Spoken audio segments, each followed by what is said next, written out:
good afternoon. This is ITV1.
Silverstone, the headquarters of British motor racing, under fire but doing its level best to smarten up. It's the second phase of a massive revamp. The access is much improved, so are the car parks. The plan is to create not only the best track in the world, but a centre of technical excellence. There's a long, long way to go. The British Grand Prix continues its struggle to stay on the Formula One calendar. Hello there, good afternoon to you. A special welcome to you if you're watching Friday qualifying for the very first time. Don't worry at all, we'll tell you exactly what to expect. Thankfully the weather is improving. It's changeable though, and we are experiencing a few spots of rain at the moment. This though, the start of our extensive Silverstone coverage throughout the weekend right here on ITV1.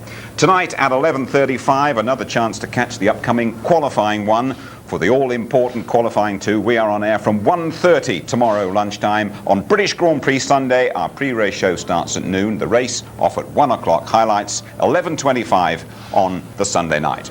First of all, though, let's show you around the track. It's just over 3 miles a lap. They'll go around 60 times on Sunday afternoon.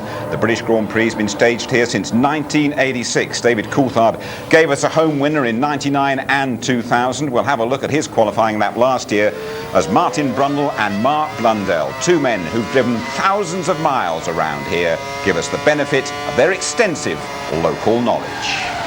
To Silverstone then for the 2003 British Grand Prix. Mark, I'm really looking forward to it. I'm looking forward to it. We're here, it's that time of year again. If you're a British driver, it's 110% now, isn't it? 100% just doesn't do. Pump up the crowd. But first and foremost, qualifying. Absolutely. The new qualifying one format's been challenging on Friday afternoon this year. Certainly very exciting to watch. Coulthard struggled with it a little bit initially. Fine back at the French Grand Prix 2 weeks ago.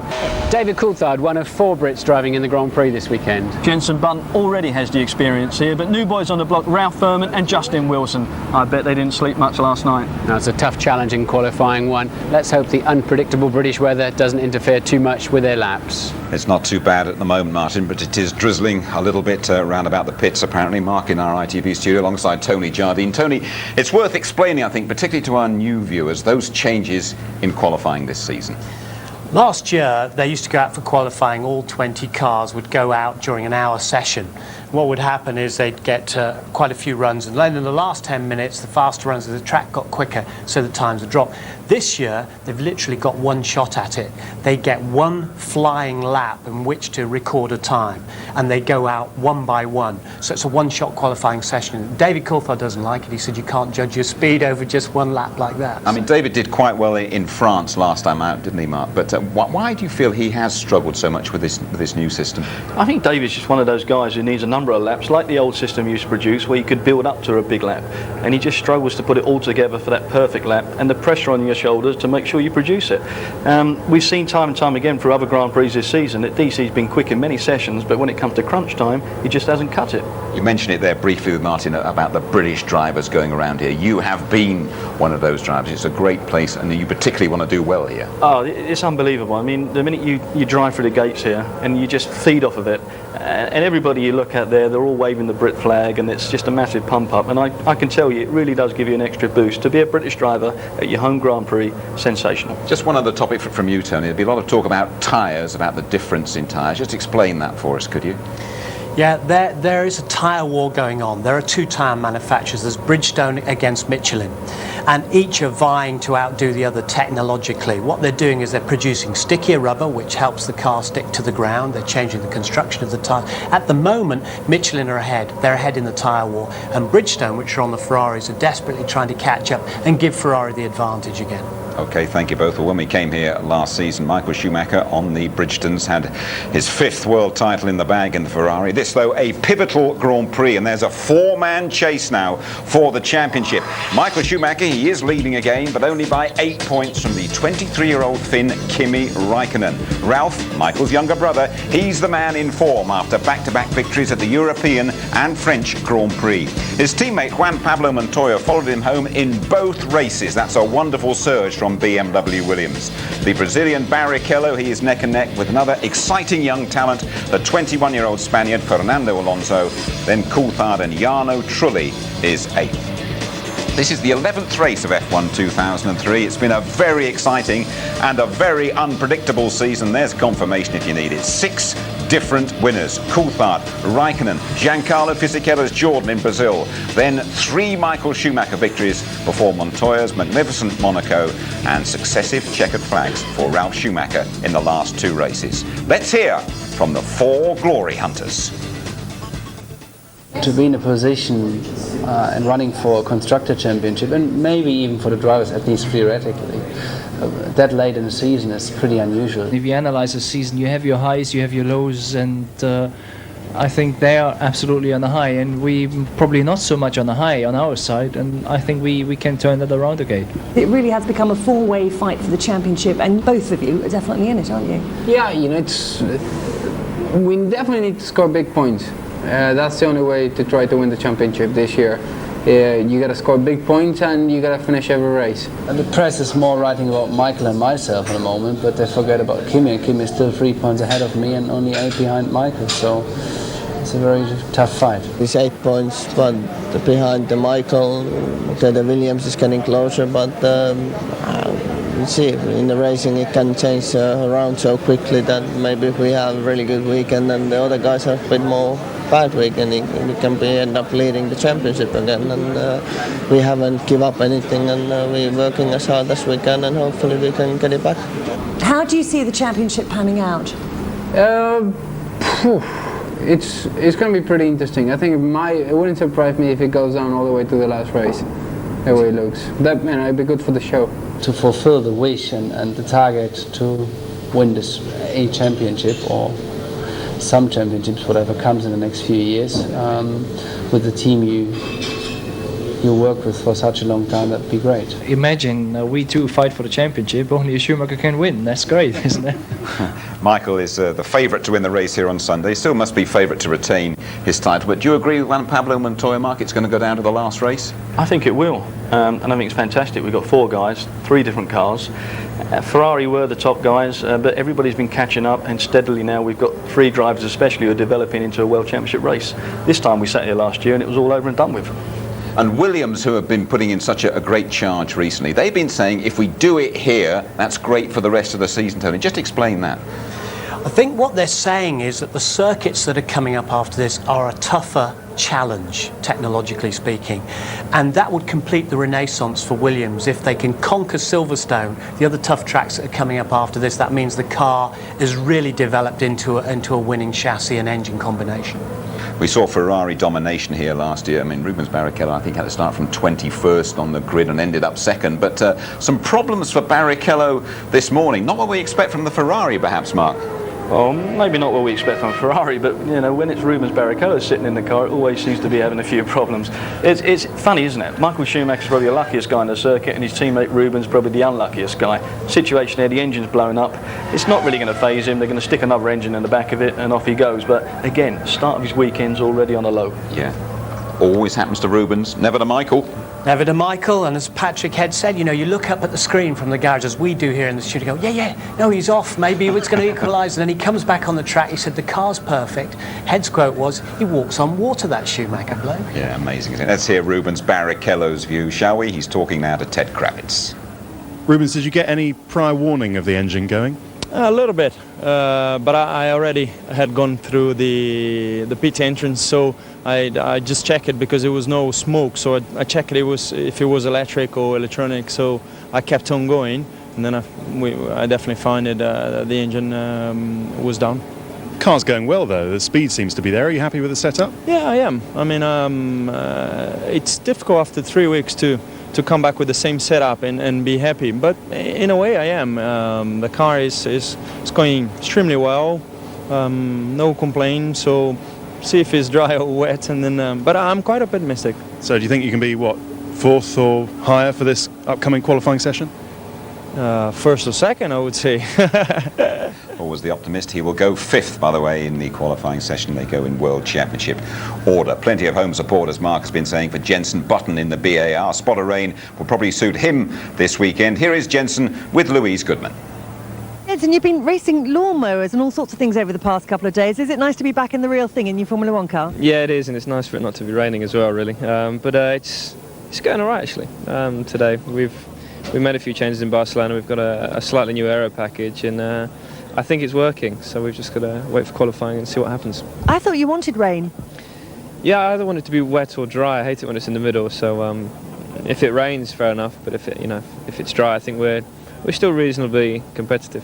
7th in the practice session this morning. Are you looking at top 6 this afternoon for qualifying? It'd be nice, wouldn't it? Because it's been a while. You know, the last few races we've been a little bit off the pace in qualifying. So we need to get it back up there again. Good luck. Cheers, He goes 11th, by the way, in the middle. The conditions are a very accurate description from Jenson Button. Now, most of the teams test extensively and expensively in between races, but 4 of them, Jaguar, Jordan, Minardi and Renault, they decided to have a couple of hours track time on the Friday morning of every Grand Prix weekend. Alan McNish is the test driver at Renault. He's been hard at work today and talks now to Ted Kravitz. Well, absolutely, Jim. Me and Alan are going to take a little walk in the Northamptonshire drizzle. It's actually stopped raining for the moment. But, Alan, I understand it upset your testing routine this morning as well. No, it did. Unfortunately, the weather was a bit intermittent. The big problem here is the wind is coming from the back part of the circuit, and it can rain there, but it can be completely dry here. And that obviously will make tyre choice a little bit difficult if it happens in a race situation. So what did you learn from your test, if anything? Well, it was tricky. We had some electronic problems which hampered us a little bit. However, we did get a good idea on what we needed on tyres. I think one of the more critical things here, though, is we got a more of an understanding how the chassis is working in these sort of cold conditions, which is very different to the previous tests we've had here. Just approaching McLaren now in our little amble here. You said some things about DC. You said he was too nice to be in Formula One. Is that right? Or too nice to be a champion? No, not 100%. What I said was that I didn't think he had always spoken out so strongly about the wrongs that's happened to him and things that have been said. He's very British in that respect. You know, he takes things on the chin. And other people shout about it a little bit more often. And I think the perception is that way. However, underneath it all, we both know that he's got the determination and the skill to do the job. Absolutely. Williams now. Do you think they'll be able to walk away with it like they did last time out? Depends on this. They certainly have got a very strong car. The tyre combination's working well. But everyone tested in Barcelona last week, and certainly Renault were much quicker. Everyone else was much quicker. But yeah, you've got to watch out for him. He's a cheeky one, that one. He's a sneaky character. He's also pretty quick. But I do think the weather is going to play a big part on the performances this weekend. And what about Ferrari finally up there? They're pretty much on the pace, you've got to say, so far. At the moment, I do believe the more the weekend goes on, especially if it gets warmer, then that's going to favour the Michelin runners. It'll favour Williams, it'll favour McLaren, it'll favour Renault. But then the thing is that if they've got a good advantage on the tyres, then the people like Toyota can come into the game as well. Thanks, Alan.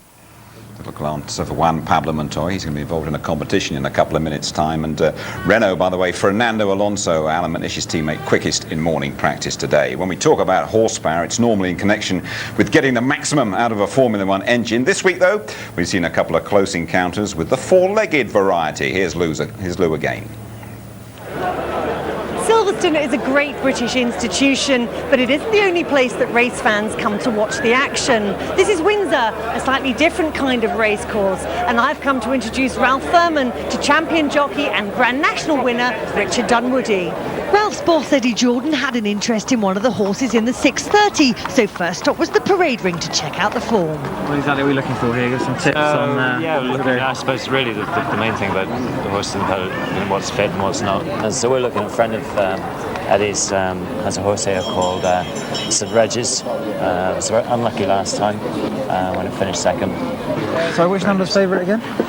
The horse that I'd be fancying here is Primo Way of Barry Hills's. What's the history behind that? It's got a good trainer. That hasn't run before. Right. And yeah, Barry's a very good trainer, but it's quite well bred. What distance are we running over today? It's 5 furlongs.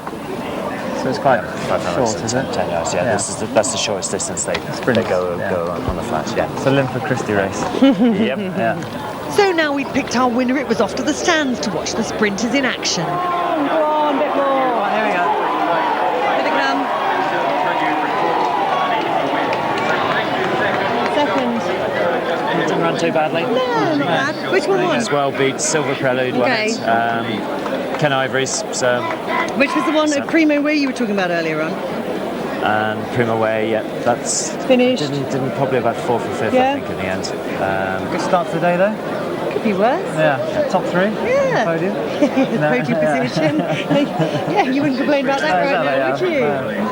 There are a surprising number of similarities between the two forms of racing, both behind the scenes in the steward's office, where the regulations are enforced, and front of house, where, like Silverstone, there's plenty of socialising going on. Dunwoody, what are you doing here? Are you spying? Yeah, spying again, yeah. It's been shown round and round. It's fascinating, actually. We've been in all sorts of places that I don't think people normally get to see. Been in the steward's office. Well, you should be familiar with all of that. You come here quite a lot in the summer, don't you? Well, I've been here a few times with you over the we've had years. a couple of barbecues. There's a lot of charity evenings here crossing the things, which is probably one of the big things. Richard and ourselves used to come down here quite a lot.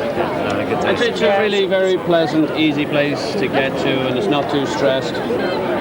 Leave before the last race and have something to eat on the way home. It's a lovely way of spending an evening. Back at work at Silverstone, Italy's second best-known racing export had come to check out the horsepower in the Grand Prix pit lane. As ever, Frankie Dettori was in playful mood. Presumably you are a massive Ferrari fan. Of course, yeah. I mean, I was born with the Ferrari logo on my heart, and I'm not going to change it for anything. It does come with the passport, doesn't it? It does, yeah. It's a compulsory. I mean, I was brought up with the years of Niki Lauda and Gilles Villeneuve, so when Ferrari were doing good, then we had a little bit of a slow patch, but with Michael back in the seat, now we're okay. I see you got a present there. What's that? Yeah, I brought one of my whips because in case he's struggling on the last lap, he can get his arm out and give it a good smack, make it go faster. And are you going to be here cheering him? Yes, I'm coming on Sunday. It's going to be my first Grand Prix, and I won't miss it for the world. Michael Julie put in an appearance to meet the pint-sized jockey and collect his secret weapon, although he appeared to have other uses in mind for his present. Not to be outdone, Schumacher gave Dettori a pair of gloves and a few driving tips. This probably wasn't what he meant by full throttle, though. We're going to crack on into our competition now. Coming up, your chance to win a great trip for two to the Foster's British Grand Prix this Sunday. First, though, the result of the French Grand Prix competition. Remember, we asked you to tell us who won at Manicourt last year, Kimi Räikkönen, Michael Schumacher or Juan Pablo Montoya. The answer, Michael Schumacher. It was his championship-winning drive. The winner is Keith Dengate from Bramley in Surrey. Well done, Keith. You got a pair of tickets for the British premiere of Terminator 3 at the Odeon Leicester Square in London's West End on Monday night. And by the way, Arnold Schwarzenegger is expected here for the Grand Prix on Sunday, and we're all hoping he's going to pop in and see us.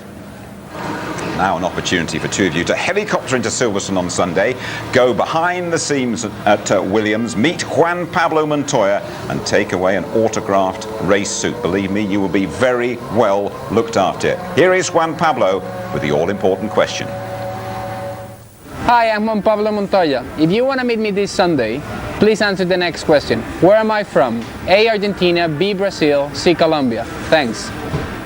Thanks to you. So it's Juan Pablo Montoya. A, Argentine, B, Brazilian, or C, Colombian? Is he from A, Argentina, B, Brazil, or C, Colombia? You can only enter by phone or text. The phone number is 09065 899 199, 09065 899 199. Text GP, A, B, or C to 84188. The FedEx competition closes at 3 tomorrow, Saturday afternoon.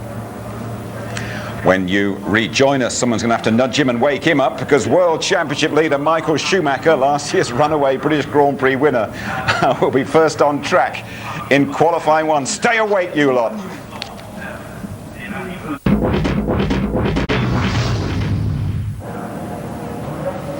You're back with us at Silverstone for the first qualifying session for Sunday's Foster's British Grand Prix. First British Grand Prix weekend for Justin Wilson. He will be last to go in the session. Here he is now, the Minardi driver, talking to Louise. Yeah, Justin's just finished having a massage. Let's jump in and see how he is. Are you relaxed, calm and ready to go? Yeah, all ready for it. So just try and give it the best shot. A little bit down on mileage today, so just trying to get the confidence up. First British Grand Prix. Did you sleep all right last night? Yeah, fine. I just treat it exactly the same as every other Grand Prix and try and relax. You're not really a very excitable kind of guy anyway, are you? No, I try and take everything in my stride. Now, it's a bit murky out there. A few spots of rain around. The conditions worked in your favour in France. Is this the kind of weather you wanted to see today? I would have preferred it dry, but you know, who knows what's going to happen. It could rain for the start or it could rain for the end, and just take it as it comes. Have a good one. Thanks. The weather, as always, is anybody's guess. So a British Grand Prix debut for Justin Wilson. I think our next guest has seen one or two more. He is with Ted. Well, absolutely, Jim. A very dear friend. Murray, I hear that you're now a rally driver in retirement. Rally navigator, actually, Ted. I did a thing called the Targa Tasmania in Tasmania, and I'm glad to say we were very successful. But I'm also a very enthusiastic Formula One race watcher. Are you? Yeah. This is just my second Grand Prix this year. I went to Monaco, and hey, I think this session is going to be terrific. Is it going to rain or is it not going to rain? Is the question. Well, the question always at Silverstone. Let's have the Walker verdict, then the prediction, the 1, 2, 3 for the end of this session. At the end of this session, it will be Ralf Schumacher in pole position. Michael Schumacher will be in third place, and second place, and Mark Webber will be third. Webber, okay, that's a dark horse. Thanks very much, Murray. We'll see more of you over the weekend, I'm sure. Bye. Cheers. That's the top three, unless he is very much mistaken. Just a reminder what happens in qualifying one. The cars go out in World Championship order. They do one flying lap each, the quickest with the advantage of running last in tomorrow's session that actually decides the grid for Sunday's race. We had an historic hour in France last time when the little Minardis were fastest as the track improved late on. Let's join your commentary team. It is Martin Brundle and James Allen.